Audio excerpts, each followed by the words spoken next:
He was one of the leading voices of the Protestant Reformation. He was the first man to ever translate the Bible into the English language. He is one of the most beloved names and figures within Protestant Christianity. And tonight, I'm bringing to you evidence that William Tyndale was in fact a covert agent of the Pope. William Tyndale was a Jesuit plant within the Reformation itself of the Counter-Reformation movement. I'm Jeffrey Daugherty, the Christian Whistleblower, and that's just what I do, ladies and gentlemen. We're going to look tonight at startling information in the background of William Tyndale and one startling example of what I would call a blatant and flagrant mistranslation in his Bible in order to prop up one of the great deceptions from Roman Catholicism. So let's get this party started. So glad to have each and every one of you here tonight. And like my friend Wayne Steiger does, we do want to wish favor upon each and every one of you, pronounce favor upon each and every one of you. And tomorrow morning at 9 a.m. on the East Coast, 6 a.m. on the West Coast, and 8 a.m. in Central Time, we'll be bringing you the Not Your Normal Sunday show. And we hope that we'll see each and every one of you there. Tomorrow night at, I'm not sure what time it is. I believe it will be 7 p.m. Mountain, 8 Central, 6 Pacific, 9 Eastern, a special presentation of The Last Stand with a very special guest. We will have Laura Eisenhower with us, and we're looking very, very forward to that. I'm glad that you folks have had a great time in the chat room. Now we're starting the show, so let's stay on topic. Let's ask questions. Let's give answers, and let's stay on topic, and let's have a really great show, because now's the time to get going on this show, ladies and gentlemen. We are reaching out to Og Talese. He had agreed to come on. I had a lot of things messed up in my life, or not messed up, but a lot of things going on, so we were able to make that happen. But we're reaching out to Og. Laura Eisenhower did a presentation today where she spoke very highly of him, and we certainly look forward to having him on as well. And we continue to reach out and believe that David Icke is going to be on the show sooner than later. And speaking of that, Rocky Stucci, who was just on we had a special, what do we call the Consequential Rapscallions on Thursday night. And wow, Rocky was great. It was a fantastic show. Make sure that after this, you go ahead and take a look at that. So ladies and gentlemen, how can I make a statement that one of the most beloved men of Protestantism, how can I make the statement that one of the guys who was a Protestant reformer, who was jailed, who went through a lot of what we would call persecution, how can I dare say, and a lot of people said that was a great show, Rocky, it's not just me, how can I dare say that he was a Jesuit plant? How can I say that William Tyndale, man who brought the Bible into the English language, how can I say that he was a spy for the Pope? Well, when I say it, I bring facts, and I bring these to you for your consideration. And we did a great show, ladies and gentlemen, just the other day, maybe yesterday it was, about the temple, the tabernacle, the portal, the scapegoat, Azazel, who is a demonic interdimensional spirit that was brought in every year through the Day of Atonement, through child sacrifice. You got to watch it. It was powerful stuff. So let's go ahead and let's take a look at what I'm talking about. And I want to share with you some of the reasons why I believe, I'm convinced, and this, if you were watching that show live yesterday, you saw the download drop in on me. Oh my gosh, Tyndale.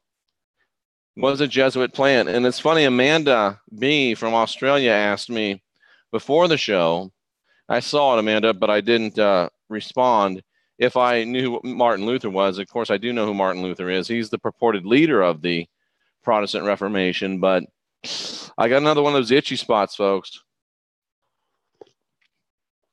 Is it possible that Luther himself was a Jesuit plant? I don't know. That's just a little itchy spot right now. That's going to take some more investigation. That's going to take some more looking around. But right now, William Tyndale is the focus, and we will take a look at him right now. Here's some of the things that just make me go, and some of the things that have made me say yes. William Tyndale, Protestant leader, Protestant Reformation leader, reformer, was a spy for the Jesuits and the Pope. So, if you do a little studying about William Tyndale, and sometimes he's called Tinsdale, by the way, but if you do some study about him, you'll find that he did become a leader in the Protestant Reformation. He is best known for his translation of the Bible into English. He was the first one to do it. But what you may not know, ladies and gentlemen, is that his greatest influence in his work was a man named Desiderius Erasmus. Now, Desiderius Erasmus is given a lot of accolades for making the Greek New Testament available in Europe.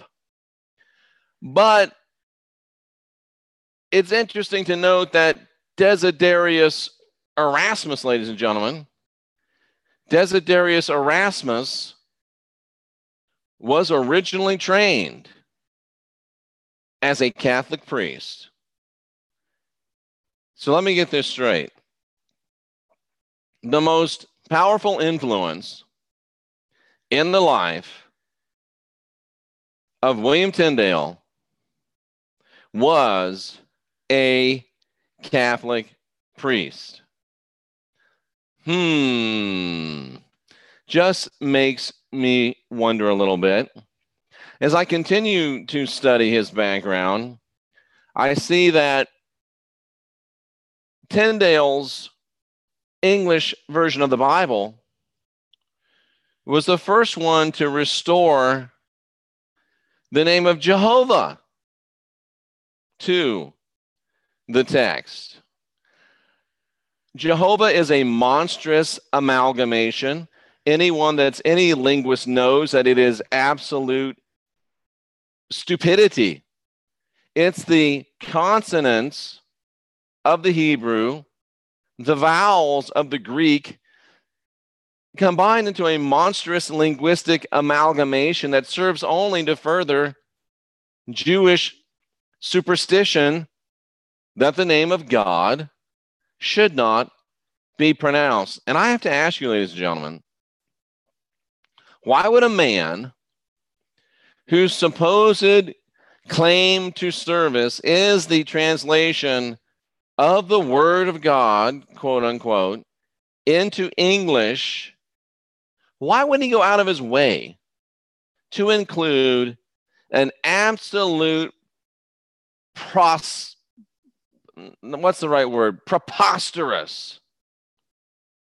name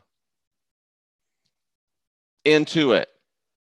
He knew better. He knew what it was.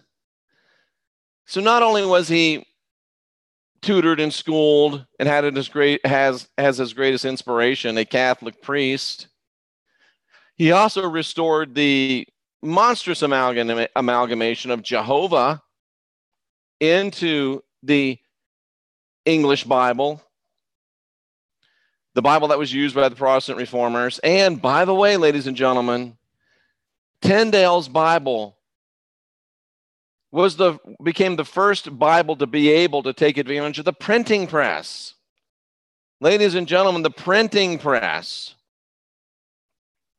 came along about the time that Tyndale came out with his English Bible, and guess what? It got printed into everybody that was English speaking. That was the basis of the Bible. That's the basis of the Bible that you know now, about 80% or more, and I'll show you what I mean by that later. So he's trained by a Catholic priest.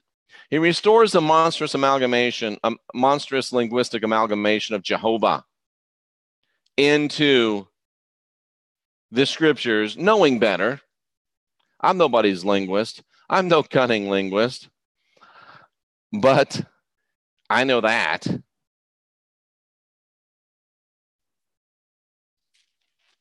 And interestingly enough, ladies and gentlemen,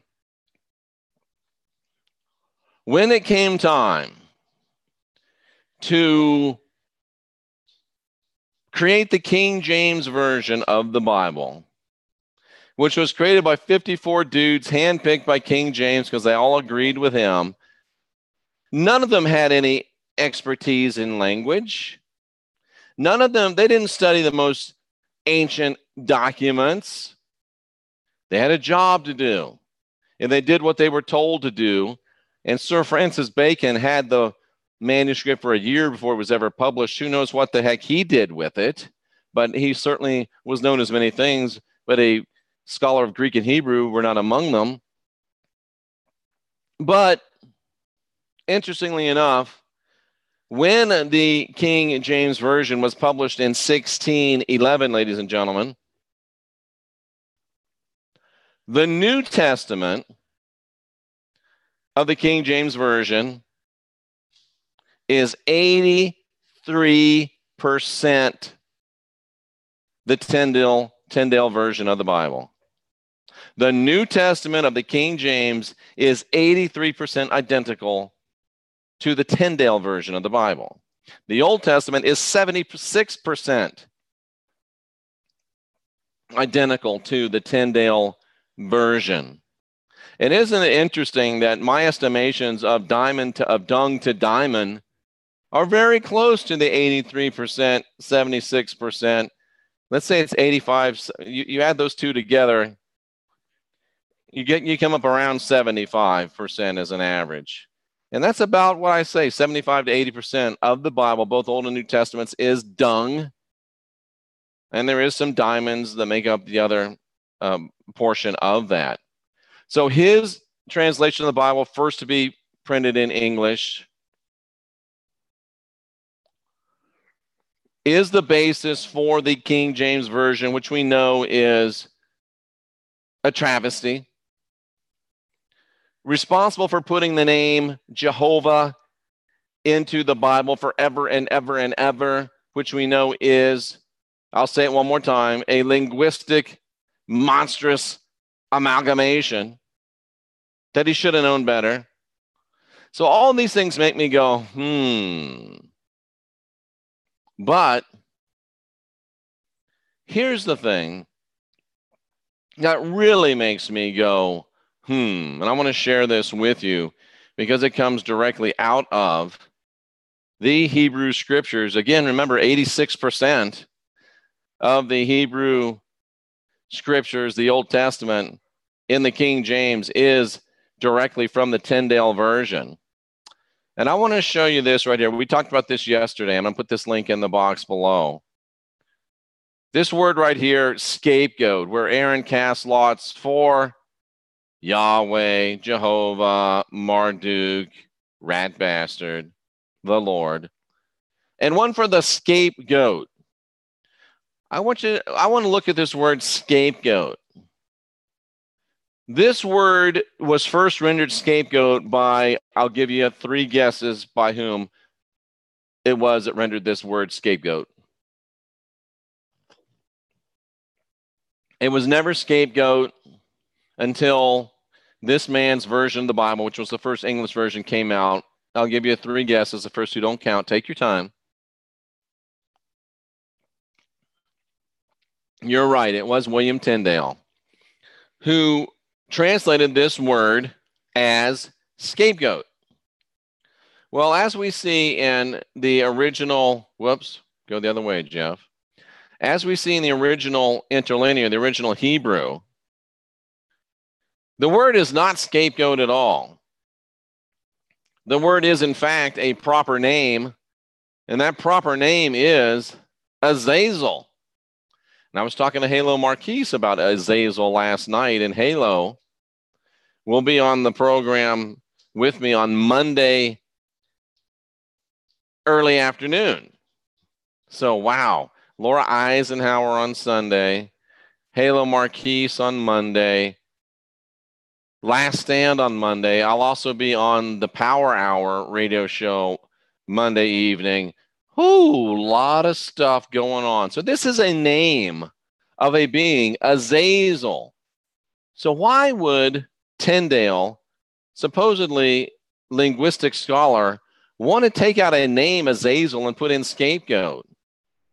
Well, one of the reasons might be is because it's the name of a spirit that was known to haunt the desert. It was a demon, ladies and gentlemen. And interestingly enough, it means entire removal. That's the definition of the word, entire removal. A complete taking away of sovereignty, taking away of divinity, taking away of freedom. Watch the show from yesterday and learn what Azazel and Yahweh, Jehovah, Marduk, Lord Rat Bastard were up to on the Day of Atonement when they were opening up a portal in both the tabernacle and the temple through which interdimensional demons were coming, possessing children which were sacrificed. They've been doing it a long time, ladies and gentlemen. And the power of which allowed Azazel to come and inhabit the world for another year. This is why they want the third temple so bad. They want to bring Azazel back again, because without that temple ordinance, they can't get him in the same power. And they think if they can get Azazel in, then they can conquer us, take us over once and for all. And as good as I shouldn't say it, but I'm going to, Donald Trump thinks he's doing good, thinks he's doing his best. He's being used to create the third temple, to create the portal, to bring in the demon Azazel. Mr. President, or your advisors, if you're listening, I know that they bailed you out to the tune of $1 billion. I know that they financed your campaign. I know that they're giving you some considerable free reign. But if you dance with the devil, Mr. President, the devil always leads. We'll move beyond that. So not only did William Tyndale hide the name of a demon that's doing all the things that I just said, not only did he insert the monstrous amalgamation of Jehovah, not only did he get raised spiritually by a Catholic priest, ladies and gentlemen, that's walking like a duck. That's quacking like a duck. That is smelling like a duck. That is looking like a duck. And if it barks like a dog, it's a dog. If it quacks like a duck, it's a duck. And I'm telling you, ladies and gentlemen, that William Tyndale is a duck. William Tyndale, Protestant reformer, was a Jesuit plant, a spy for the Pope in the midst of the Protestant Reformation itself. It goes back that far, and he was used by the Pope to prevent knowledge of the demon Azazel from reaching out into public knowledge and the public consciousness until now, ladies and gentlemen. So there you have it. William Tyndale, beloved Protestant reformer, spy, turncoat, double agent. There it is. I'm Jeffrey Daugherty, the Christian Whistleblower. It's time for us to stop being unsophisticated. It's time for you to unindoctrinate yourself. I bring you to water. You decide if you want to drink. I bring you to objective information. You decide if you want to think. It's up to you what you do, ladies and gentlemen. But I'm encouraging you to guide your own spirit, be your own guru, master your own ascension. You are the last generation of real humans, and you get to decide where you go, what you do, how you get there, what you do after you do. You get to decide. But you got to wake up and realize you're divine, you're sovereign, and you're free. I'm Jeffrey Daugherty, the Christian Whistleblower, reminding you of all these things and encouraging you to unindoctrinate yourself.